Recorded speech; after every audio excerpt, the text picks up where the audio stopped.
Em casa rola um negócio que eu chamo de castigo dinâmico. Ah. Eu dou tudo para minhas filhas, mas eu tiro. Ah, você tá de castigo. Ou então, na realidade, eu falo assim, você tá de castigo. As bichas travam que não passa pensamento. Por quê? Porque o castigo não tem data. Quando que é a data? Quando eu olhar pra ela e ver que ela mudou a atitude dela. E não adianta me alisar, agradar, beijo, paizinho. Eu sou o ruim, né? A minha mulher é... Cara, eu queria ser filho da minha mulher. Impressionante, cara. Ser filho da Roberta Carbonari... Mas que tipo de castigo tu dá pra mais nova? Cara, pra mais nova... Então, o castigo o é Igor assim... querendo dicas. Eu quero dicas. Tá bom. Cara, a Duda e a Clara, elas são completamente diferentes. Elas são maravilhosas naquilo que elas são. A Duda tem 17, é uma mulher, né? Ela tem muita iniciativa, ela tem muita argumentação e ela é uma pessoa muito de agir, né? O que às vezes me preocupa, por quê? Porque às vezes ela considera pouco o que são as consequências das coisas. A Clara, nesse sentido, ela é o contrário. Ela é como eu, assim. Ela é medrosa. Ela não age. Ela pensa. Se deixar ela pensando, a decisão é tomada por ela. O que é uma coisa que eu me preocupo com ela. E quando a Clara, ela cria uma situação que ela se atrapalha, né, o que eu faço?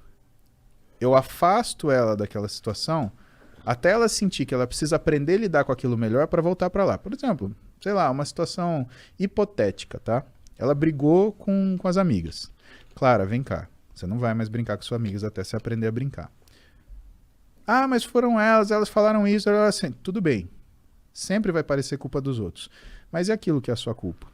Porque a gente não briga. Quando um não quer, dois não brigam.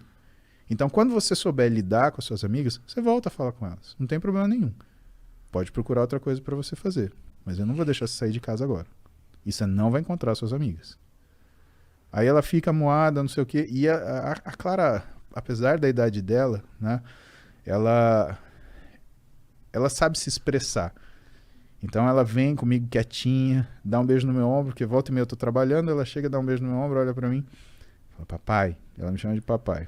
A Duda me chama de paps, a Clara me chama de papai. Papai, eu entendi o que o senhor falou, eu não posso fazer isso. Você aprendeu isso? Ótimo, pode sair pra brincar.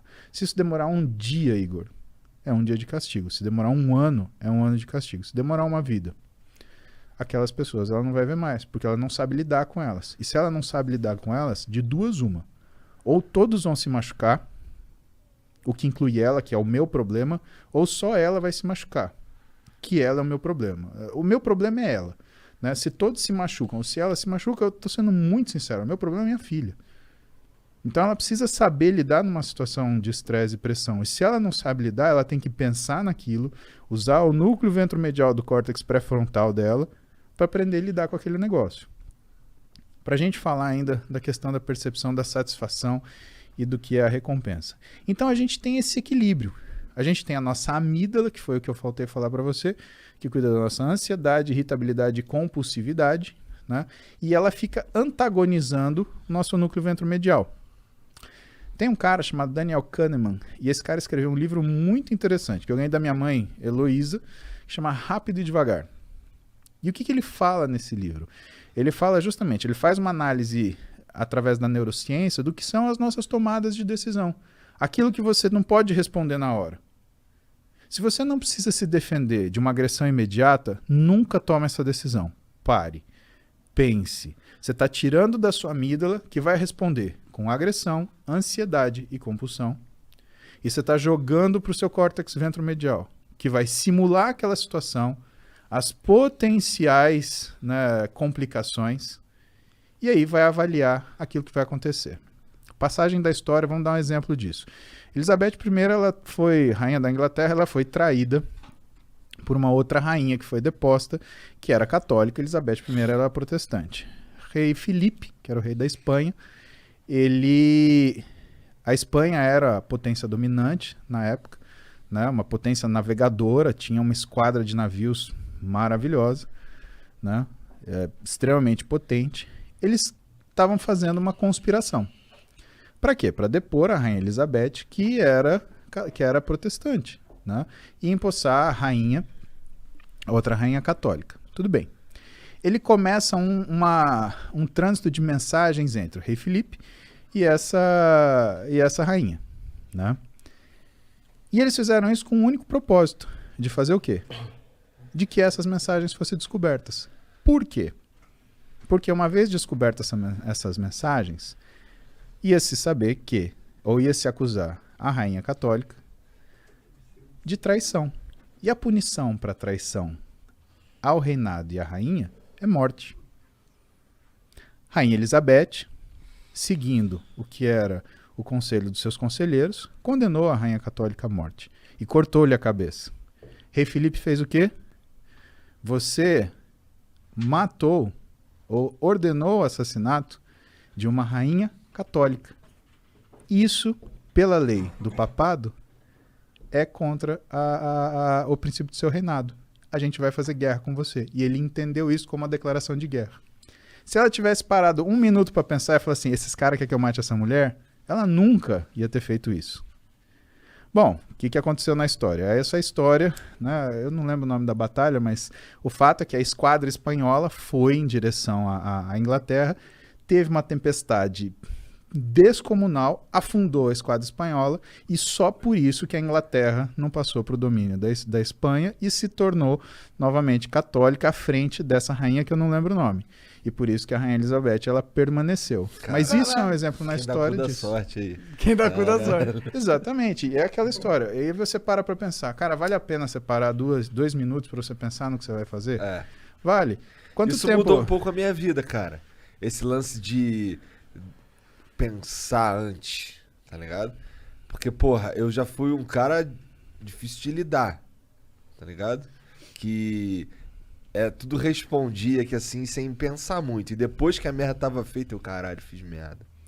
Igor, ninguém é fácil de lidar. Só a gente é fácil de lidar. Você já parou pra pensar que você pode olhar pra você ontem que é uma coisa desleal com você e falar que você era um cara difícil de lidar. Por que é desleal com você? Porque você tá olhando para um Igor de 15 anos, 20 anos, a partir da visão de um Igor de 30 e tantos. Quantos anos você tem? 36. Desculpa. Você tá olhando para você 18 anos atrás com a visão do Igor de 36. Faz isso, cara. Isso é culpa. Isso é ruim. Isso te machuca. Porque ninguém é fácil de lidar. Tem gente que finge ser fácil de lidar. Mas ninguém é. Todas as pessoas querem o que elas querem, do jeito que elas querem, na hora que elas querem. E se elas não têm isso, as que são mais... como fala? As que são mais ardilosas, elas criam mecanismos para chegar nessa situação. As que são mais impulsivas, elas querem tomar aquilo na briga, que não tem um jeito certo e errado. Aquilo são formas. Né? Você não consegue qualificar isso. Né? Então, o que faz a gente, na verdade, observar isso é um amadurecimento que você foi submetido.